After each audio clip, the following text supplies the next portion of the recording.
आज मैं दसम स्कंध का उत्तरार्ध का 81वां अध्याय सुनाती हूँ, जिसमें श्री सुदामा जी का द्वारकापुरी में श्री कृष्ण जी के पास जा भेंट देकर मिलना है। श्री सुखदेव जी बोले, हे राजा परीक्षित, अब मैं तुमको सुदामा ब्राह्मण की कथा सुनाता हूँ। जिस प्रकार वह प्रभु के पास गया और उसका दरिद्र छूटा, तुम ध्यान देकर सुनो। दक्षिण दिशा की ओर द्राविण नाम का देश है, जहाँ ब्राह्मण, क्षत्रिय, वैश्य और शूद्र चारों वर्ण सुख से वास करते थे। उस नगर में भजन, सुमिरन और हरि का ध्यान करते हुए सब लोग जप, तप, ज्ञान और साधु संग करते हुए गौ ब्राह्मण का सम्मान करते थे। उसी देश में सुदामा नामक ब्राह्मण श्री कृष्ण चंद्र जी का गुरु भाई अत्यंत दीन, धनहीन, तनछीन और महादरिद्री ऐसा रहता था, जिसके पास सिवा एक फटी और मैली लंगोटी के किसी प्रकार का वस्त्र तन पर न था, और उसकी स्त्री भी वैसा ही फटी मैली धोती पहने हुए थी। स्त्री का शरीर भूख से बहुत दुर्बल हो गया था, तो भी वह पतिव्रता स्त्री अपने दुर्बल पति का सेवा करने से नहीं चूकती थी, और जो कुछ अन्न आदि मिले उसे पहले पति को खिलाकर तब जो बचता था आप खाती थी, ना बचे तो भूखे ही रह जाती थी।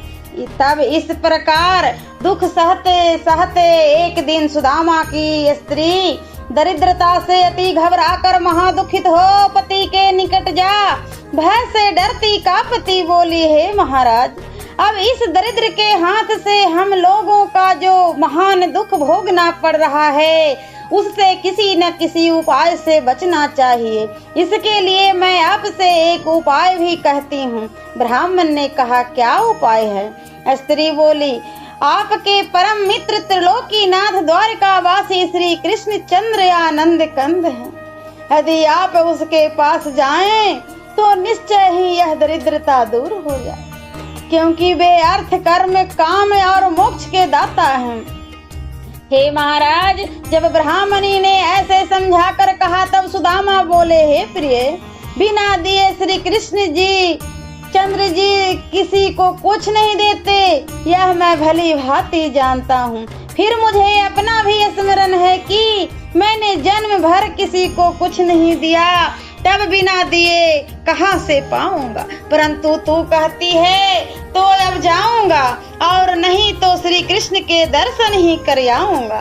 तब इस बात के सुनते ही ब्राह्मणी ने एक अत्यंत पुराने धुले हुए साफ वस्त्र में थोड़े से चावल बांधकर ला दिए, और अपने पति की लाठी भी लाकर वहां रख दी। सुदामा जी लोटा डोरी कांधे पर डालकर चावल की पोटली कांख में दबाकर हाथ में लाठी ले श्री गणेश का ध्यान धरकर द्वारकापुरी की ओर चले। हे महाराज, चलते चलते सुदामा जब कुछ दूर गए तो मार्ग में वे मन ही मन कहने लगे, भला धन तो मेरे भाग्य में नहीं है, पर द्वारका जाने से आनंद कंद श्री कृष्ण चंद्र का दर्शन तो करूंगा। इस प्रकार सोचते विचारते वे 3 दिन के तीसरे पहर में द्वारकापुरी में जा पहुँचे। तब वहां पहुंचकर क्या देखते हैं कि नगर के चारों ओर समुद्र फैला रहा है, और बीच में वह पुरी बसी हुई है, जिसके चारों ओर उपवन फूले हुए हैं। नगर भर में तड़ागे और बापी बने हुए हैं, कुओं पर रहट परोहे चल रहे हैं, जगह जगह गायों के जूथ चर रहे हैं, और उसके पीछे पीछे ग्वाल बाल लगे हुए अलग ही कौतूहल कर रहे हैं। श्री सुखदेव जी बोले, हे राजा परीक्षित, इस प्रकार जब नगर की शोभा देखते हुए सुदामा जी द्वारकापुरी में प्रवेश कर चले तो मणियों से जटित सोने का महलों को देखकर बहुत प्रसन्न हो गए। देखा तो जगह जगह यदुवंशी इंद्र की सभा के समान अपनी सभा लगाए बैठे हैं, हाट बाट और चौराहों पर नाना प्रकार की वस्तुएं बिक रही है। घर घर और प्रत्येक स्थानों में ध्यान दान हरि भजन प्रभु का यश हो रहा है। समस्त नगर निवासी महा आनंद में मग्न है। हे महाराज, यह चरित्र देखते देखते और श्री कृष्ण चंद्र का मंदिर पूछते पूछते सुदामा जी प्रभु के सिंह पौरी पर जा खड़े हुए। तब डरते डरते उन्होंने किसी से पूछा, श्री कृष्ण चंद्र जी कहाँ विराजते हैं? उसने कहा, देवता आप मंदिर में जाइए, श्री कृष्ण महाराज सामने ही रत्न जटित सिंहासन पर विराजमान है। हे महाराज, इतना वचन सुन सुदामा जी भीतर गए तो देखते हैं श्री कृष्ण चंद्र सिंहासन से उतर आगे बढ़ भेंट कर अति प्यार से हाथ पकड़ उन्हें अपने साथ लिवा ले गए। फिर सिंहासन पर बिठा पाँव धोकर चरना अमृत ले उन्हें चंदन लगा, अक्षत पुष्प चढ़ा, धूप दीप द्वारा बड़े उत्साह से पूजन किए। तब उस पुराने चिथड़े पहरे हुए मलिन दुर्बल जिसकी देह में सिवाय हड्डी और चमड़े के कुछ नहीं था, ऐसे उस सुदामा ब्राह्मण का रुक्मणी जी ने चंबरी और पंखा डुलाकर सेवा की। श्री कृष्ण को सेवा करते देख महल की सभी स्त्रियां चंबा कर कहने लगी, अरे यह देखने में महानिंदित अधम और दरिद्र सा जान पड़ता है, परंतु इसने क्या ऐसा तप किया है जिससे इसने तीनों लोक के नाथ को अपने बस में कर लिया है। तभी तो लक्ष्मीपति श्री कृष्ण ने लक्ष्मी को पलंग पर छोड़कर बड़े भाई की तरह इसे छाती से लगाया, इसका बड़ा भारी सम्मान किया। इसके पश्चात सुदामा और कृष्ण दोनों आपस में एक दूसरे का हाथ पकड़कर गुरुकुल में रहते समय से बात करने लगे। तब श्री कृष्ण चंद्र कहने लगे, हे मित्र, जब तुम गुरु जी की गुरु दक्षिणा देकर अपने घर गए और वहां जाकर समावर्तन किया तो तुम्हारे मन की स्त्री मिली या नहीं? किंतु मित्र, तुम्हारा मन और लोगों की तरह घर, स्त्री, धन, संपत्ति और विषयों की ओर खींचा नहीं दिखाई देता। इससे तुम विषय भोगों में लिपटे हुए नहीं जान पड़ते। ऐसा होना तुम जैसे विद्वानों के योग्य नहीं। मेरी माया से रचे हुए विषय भोगों का त्याग करने वाले पुरुष मेरे ही समान परोपकारी और सत्यकर्मी होते हैं। हे मित्र, जिस समय हम तुम दोनों गुरु जी के घर एक साथ रहते थे, उस समय को कभी तुम याद करते हो या नहीं? आहा, वह कितने आनंद का समय था और वह कैसे वे गुरु जी थे जो परामर्थ मार्ग को दिखाने और संसार बंधन से छुड़ाने वाले थे। हे मित्र, पुरुष के 3 गुरु होते हैं। पहला गुरु पिता होता है जिसके वीर्य से उत्पत्ति होती है। दूसरा गुरु वह है जो जनेऊ आदि देकर वेद पढ़ाता है।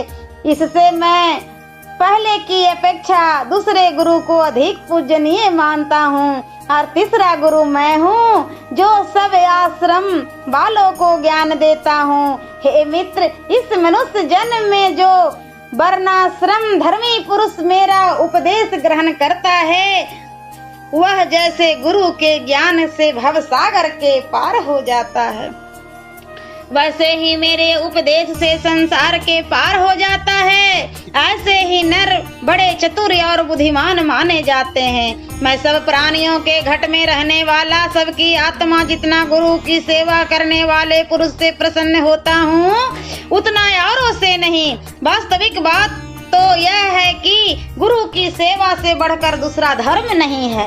हे मित्र, जब हम लोग गुरु के घर रहते थे, तब गुरु पत्नी जी ने एक दिन लकड़ी लाने को हम दोनों को वन में भेजा था। वहाँ हम पर जो विपत्ति पड़ी वह तुम्हें याद है कि नहीं? जब हम दोनों वन में पहुँचे तो बड़ी भयानक अंधियारी घिर आई, बादल छा गए और मूसलाधार जल की वर्षा होने लगी। फिर बादल गरजने और बिजली गिरने लगी। उस समय सूर्य अस्ताचल को चले गए, दिशाएं अंधकार से भर गई, सारा नीचा ऊंचा स्थल जल में होकर जल से ढक गया, जिससे कहाँ गड्ढा और कहाँ टीला है यह उस समय समझ में नहीं आता था। उस जल से डूबे हुए वन में ठंडी ठंडी हवा लगी, जिससे हम लोग बड़े दुखी हुए और हम दोनों राह न सूझने के कारण घबरा गए, तो एक दूसरे के हाथ पकड़े और सिर पर लकड़ी का बोझ धरे इधर उधर भटकते फिरे। जब सवेरा हुआ तो गुरुजी हमको ढूंढते ढूंढते वहाँ आए, जहाँ दोनों एक पेड़ की डाल पर बैठे जाड़े से कांप रहे थे। तब हमारी उस दशा को देख दयालु गुरुजी कहने लगे, अरे बेटा, तुमने मेरे लिए बड़ा दुख उठाया। प्राणियों को यह शरीर अत्यंत प्यारा है, परंतु तुमने उस प्यारे शरीर का भी अनादर करके मेरी उत्तम सेवा टहल की। अच्छे शिष्य के यही लक्षण है, अर्थात गुरु के उपकार की एवज में उपकार करना ही उत्तम शिष्य का काम है, जिससे सारे पुरुषार्थ साधे जाते हैं। उस शरीर को भी भक्ति पूर्वक गुरु को अर्पण कर देना चाहिए। हे पुत्र, मैं तुमसे बहुत ही प्रसन्न हूँ। तुम्हारा मनोरथ सिद्ध हो और तुम्हारा पढ़ा हुआ वेद लोक परलोक दोनों में मनमाना फल देवे। इस प्रकार गुरु जी के घर में रहते समय जो जो बात हुई थी वह सब तुम्हें स्मरण है ना। गुरु ब्रह्मा गुरु विष्णु गुरुदेवो महेश्वरः, गुरु साक्षात परम ब्रह्म तस्मै श्री गुरुवे नमः। तब सुदामा ने कहा, हे देव, आपके साथ गुरुकुल में रहकर मुझे क्या फल नहीं मिला, सब कुछ तो मिल चुका। हे कृष्ण, कल्याण के उत्पन्न होने का स्थान जो वेद रूप ब्रह्म है वह आपका शरीर है। आपका गुरु गृह में निवास करना केवल लोगों को शिक्षा देने के लिए मानव चरित्र का नमूना है। ओम नमो भगवते वासुदेवाय नमः। और दसम स्कंध का उत्तरार्ध का 82वां अध्याय में अगले वीडियो में सुनाती हूँ।